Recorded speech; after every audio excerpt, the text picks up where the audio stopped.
Let's discuss some gouache tips while I struggle to paint this jack-o'-lantern. I've been painting with gouache for about a year now, and I'm by no means an expert, but this is just what I've learned so far, and I hope I'm able to condense it down for you into 3 major tips. The first one is more of a statement than a tip, and that is you don't need expensive gouache to get started. I remember when I started using gouache, I was really intimidated of wasting the paint, and I was able to keep that at bay because I was using the Himimiya gouache, which is a very popular brand amongst beginner and expert artists, clearly because the quality is great and it is really cost effective. The downside that you might find with the Himimiya is that the paints tend to dry up really fast. So you need to make sure that you have your paints hydrated throughout the time that you're not using them or even after each use.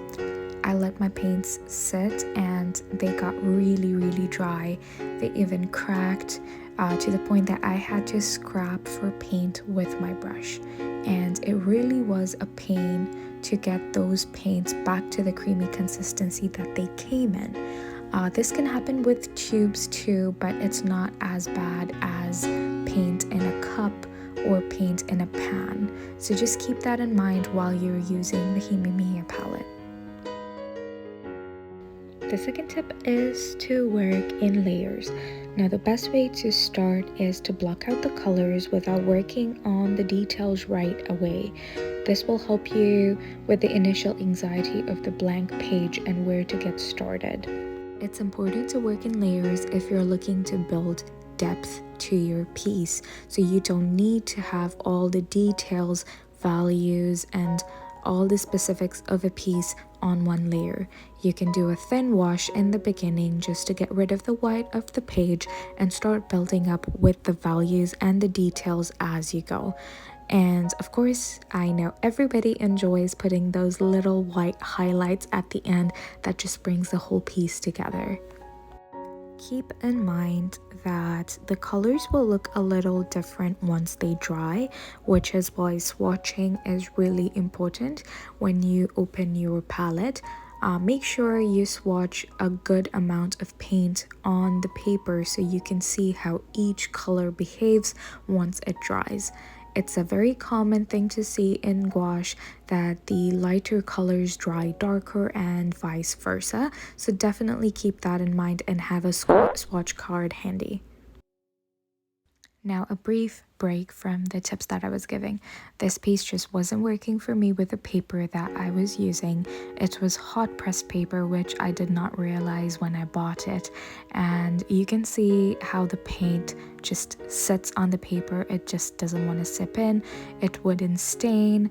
And basically blocking out colors and working layers upon layers just wasn't working out with this paper. I tried 2 separate times to redraw the whole thing and to repaint it, but it just wouldn't work out.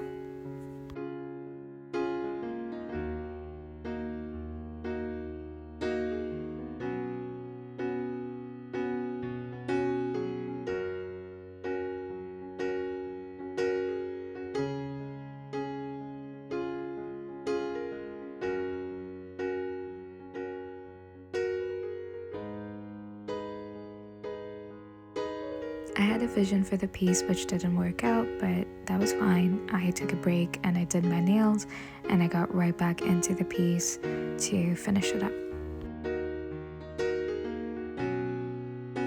This brings me to the third and last tip, which is to practice. I come from a watercolor background, which means that I had started with watercolor first. When I started with gouache, I was still very much in the mindset of using a lot of water to mix in the pigment so as to get a very thin finish. However, the whole point of gouache is that you actually get a really beautiful opaqueness that isn't necessarily something you find in watercolor.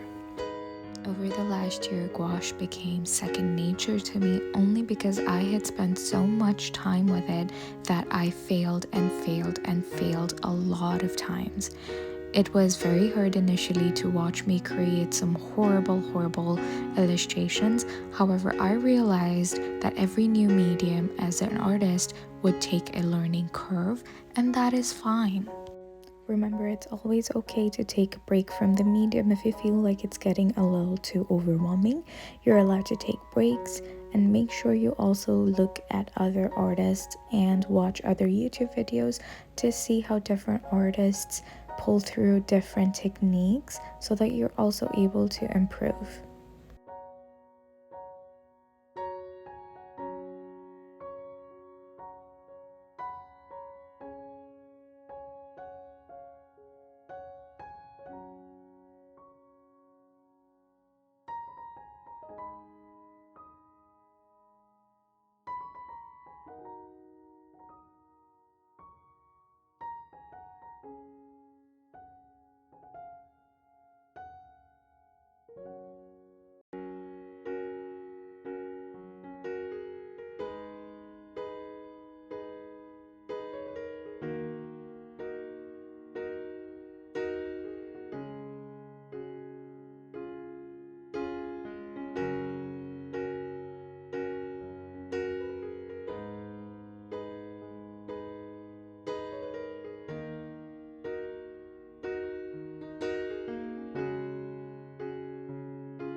With that being said, if you have watched the video so far, thank you so much. I really appreciate you being here.